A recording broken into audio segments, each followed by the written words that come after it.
How's it going, folks? This is the Stitches Malone reaction channel, and I'm starting a podcast.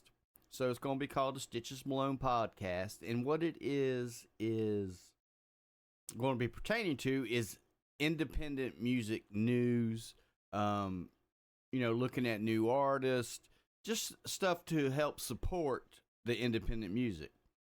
And this video right here, I want to cover the a video that I found on YouTube, and its name of the video is "How to Make It in the Music Industry." And there's a guy named Nick Gatfield, which was at this time, this video is several years old, so he might not still be, but this was from Nick Gatfield, the chairman and the CEO of Sony Music in the UK, made a video telling new artists how to make it in the music business. And I kind of, even though the video's older, it still pertains to what how they think. I mean, they still think the same thing. It's the same. They still think and believe the same way. And so we're going to take a look at this video, and then we're going to talk about it. And I'm gonna let you know I already have watched the video. That's how I know I wanted to talk about it. So I just found it just looking on. It just popped up in my feed actually. So now, so we're gonna take a look at this video, and we're gonna talk about some of the things that he says. Why what he's saying it's not even necessary to do. Why even what he says in his video would make you think, why would you even want to do that? But let's go ahead and start this. Oops. It'd help if I hit the right button, wouldn't it? My name is Nick Gatfield. I'm chairman and CEO of Sony Music Entertainment UK. We have One Direction, the pop artists in the moments, through to artists like Bob Dylan and Barbara Streisand, great catalogue artists, Kings of Leon, Pink, Blake. Our American company has Dell. The question is, how do I get the attention of a major record company? What you don't do is don't send anything in unsolicited. Complete and utter waste of time. And I'll give you an example. In the 27 years I've done this, I've done one act with unsolicited. Wasn't successful. So again, it's actually, you've got to start making a noise for yourself. So it's, again, social media. It's making sure you have an online presence and making sure that you're actually putting your music out there, no matter in what form it is. Make a noise on, then do. Okay, this is the first issue I have with this. If you are an artist and you're trying to get discovered by a record label, this is the reason why I don't think, as a business consultant, that if you're got to go as far as to get your music together, get it all together, ready to put it out there, and you start putting your own music out there, you start gaining your own social following, and you start growing. So they want you to be a certain size on your own before they'll mess with you. So it's like cutting their losses. But my problem with that is, if you go through all of that, okay, and you're doing all that and you're getting a following, why do you need these guys? Okay, used to back in the day, the biggest thing getting with a record label or getting signed is so you would get recognized, get playtime on the radio, but if you've got to do all that on your own, then you might as well just be an independent artist, because then you can grow yourself. And if your music is good enough to make it, then you don't need these guys. And if your music isn't good enough to make it, okay, then it doesn't matter if you have these guys or not. You see what I'm saying? It's not going to help you.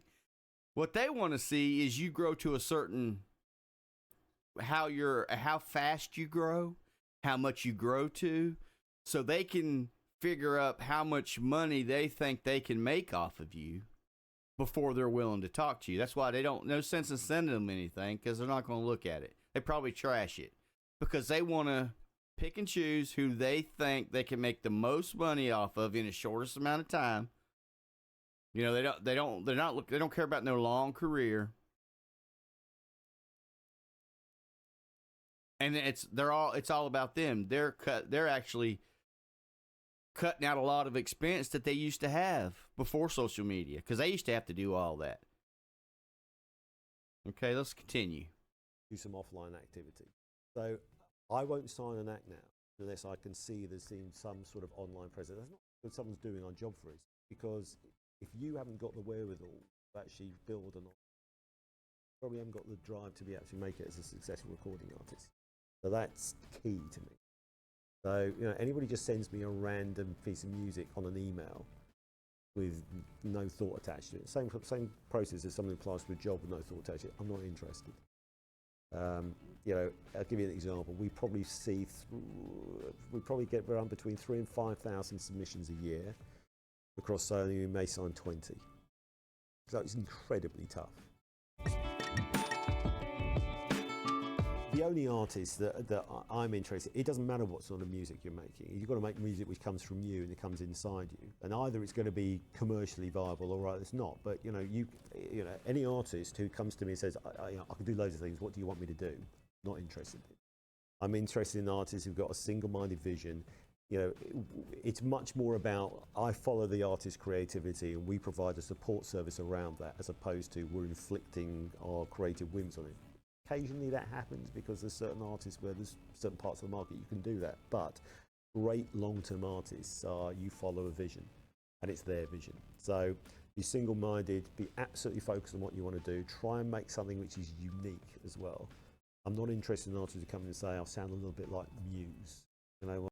So there again, if you're able to do all that on your own, and you're able to get that whole package together, they want you to do all the work for them so they can just get your money. Well, I'm not seeing where this guy would be helping you at all.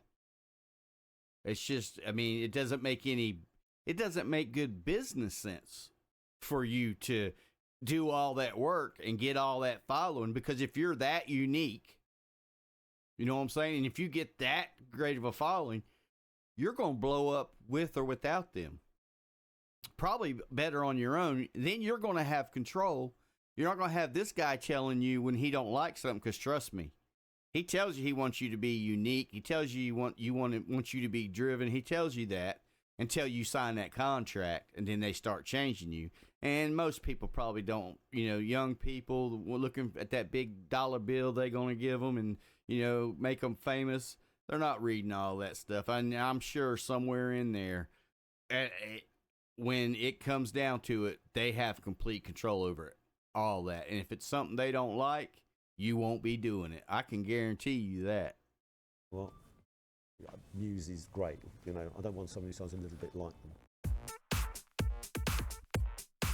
Well, you see, I think it's a very popular thing to talk about. Who needs major labels anymore? You know, it's right now you can self-release. Yeah, of course you can self-release. But you know, recent history is littered with companies who've been, you know, whether it's MP3.com or PeopleSound or wherever it is, which, you know, the service that we provide to a degree is there is a filtration and there is a curation component to that.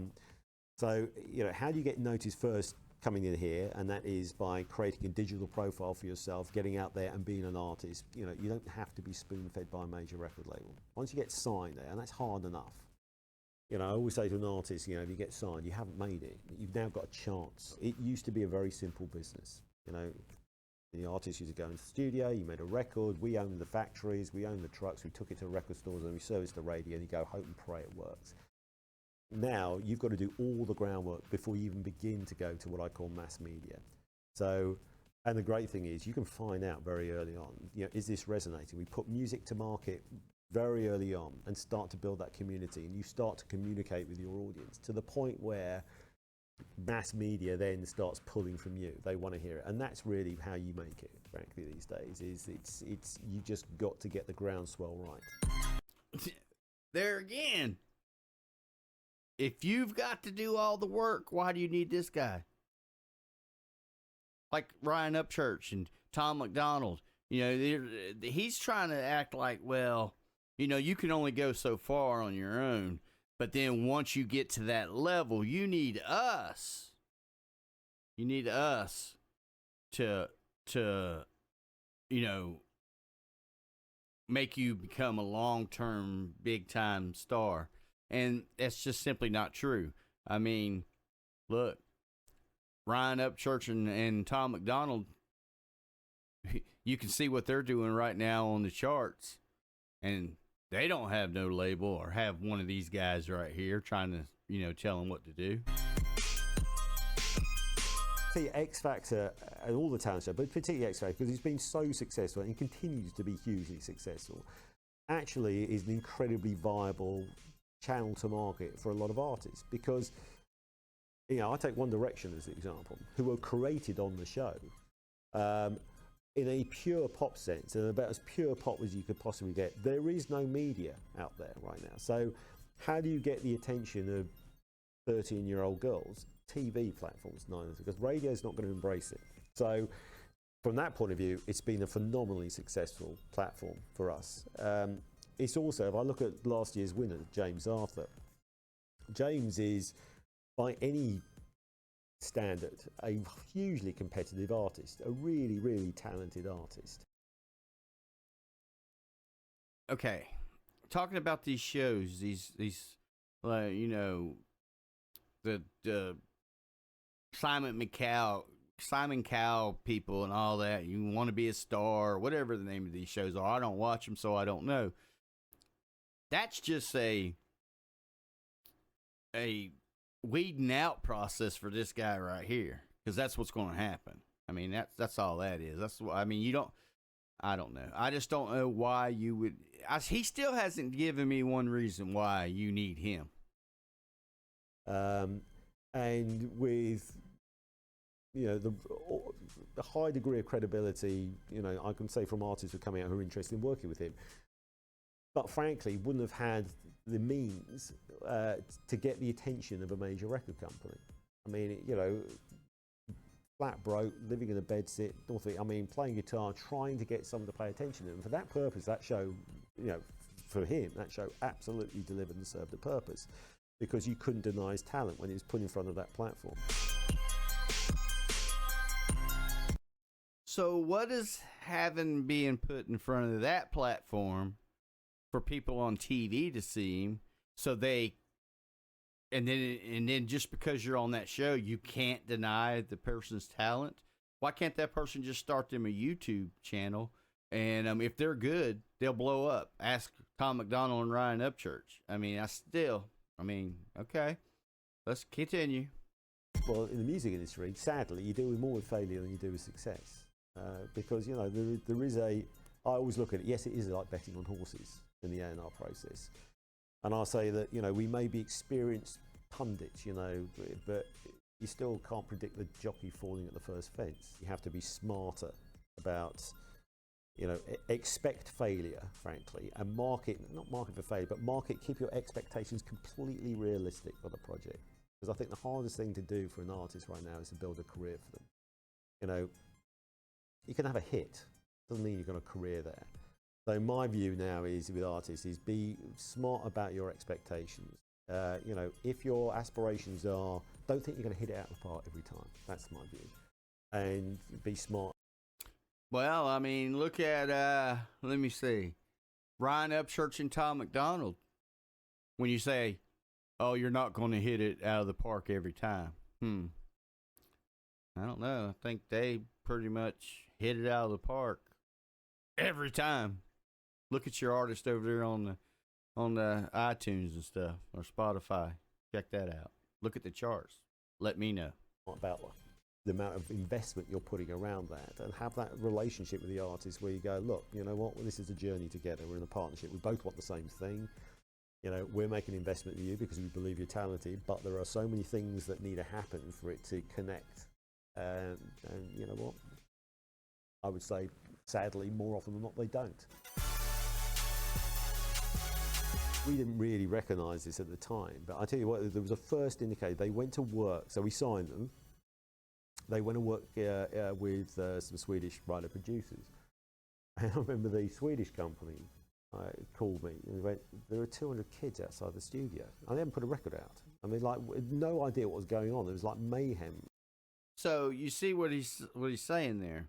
Okay, so One Direction, was put together on a talent show. Then these people signed them.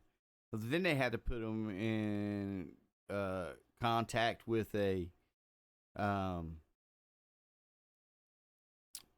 writers. So they had to put them in company with that company. So right now you've had in your career, and you ain't even got started, you've got 3 third parties that's been involved in it. That's all making changes and guiding you down the path they want you to go down. Okay? Because I guarantee you them writers, the songs that they write are going to be directed by this guy right here. So, and if you're that good at music, what if One Direction had got together, okay, and they hadn't got signed, but then they said, well, okay, well, let's make a YouTube channel, and let's get us some songs together, and let's start, even if you started doing covers, okay, the covers are going to show your talent. Then you start trickling your stuff in there. Or if you already have a catalog of songs wrote, then you start dropping your music. I think people like the original music.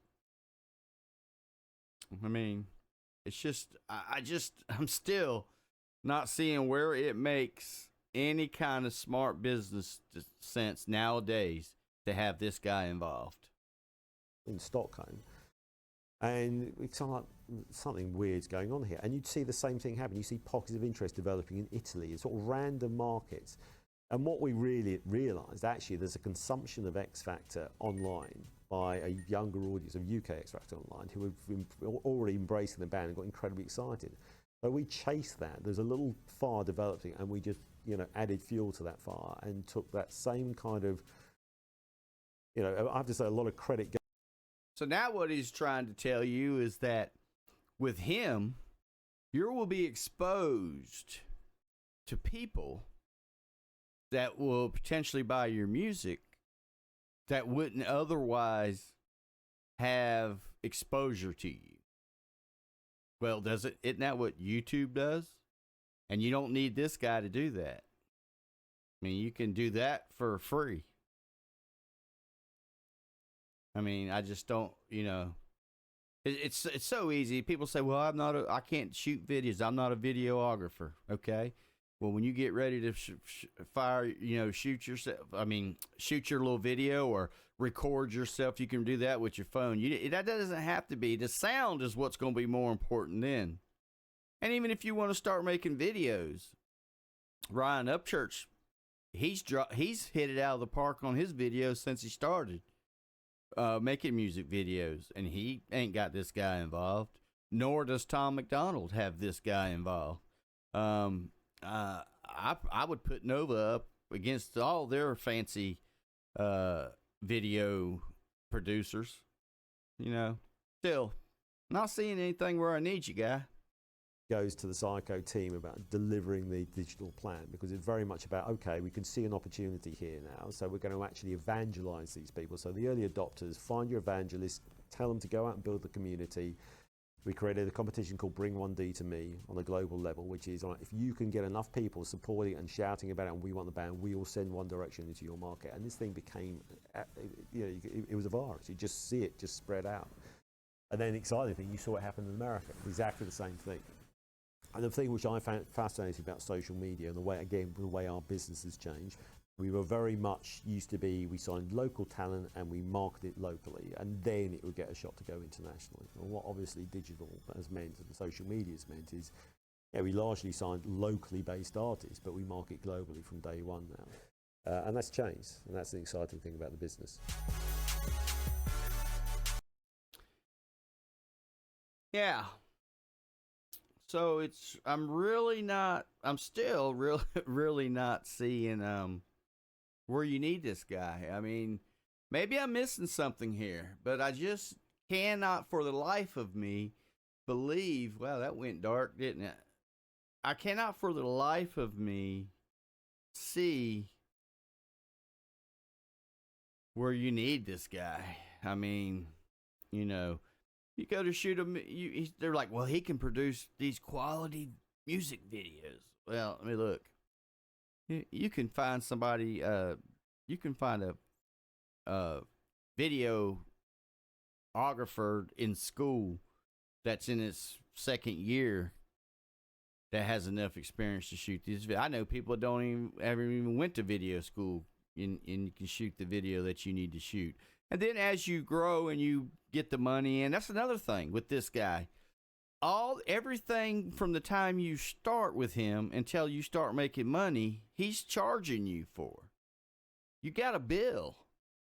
In other words, you're in debt. So now whenever you start getting your money, he's going to start getting his money, and I guarantee you he's going to get his money faster than you get yours. So that's a little bit, this is a little bit about, you know, what we're talking about on my podcast. I'm also going to be any kind of artist that I think people should maybe pay attention to. There's a lot of them on YouTube.